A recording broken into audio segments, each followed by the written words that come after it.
I have acknowledged I have made my own mistakes, and I have owned up to them publicly and under oath.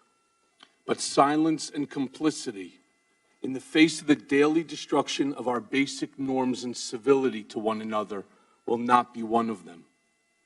I did things and I acted improperly, at times at Mr. Trump's behest. I blindly followed his demands.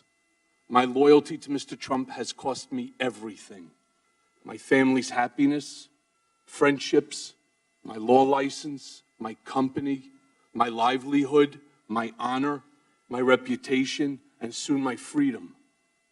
And I will not sit back, say nothing, and allow him to do the same to the country. Indeed, given my experience working for Mr. Trump, I fear that if he loses the election in 2020, that there will never be a peaceful transition of power. And this is why I agreed to appear before you today. In closing, I'd like to say directly to the President, we honor our veterans even in the rain. You tell the truth even when it doesn't aggrandize you. You respect the law and our incredible law enforcement agents. You don't villainize them. You don't disparage generals, Gold Star families, prisoners of war, and other heroes who had the courage to fight for this country. You don't attack the media and those who question what you don't like or what you don't want them to say. And you take responsibility for your own dirty deeds.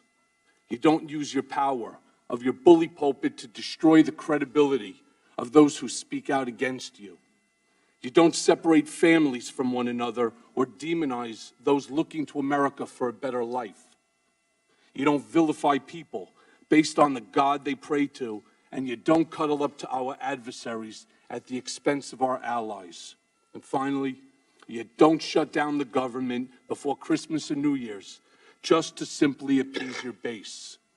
This behavior is churlish, it denigrates the office of the president, and it's simply un-American. And it's not you.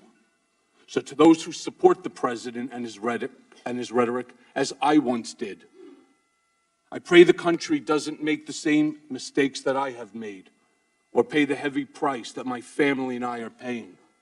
And I thank you very much for this additional time, Chairman.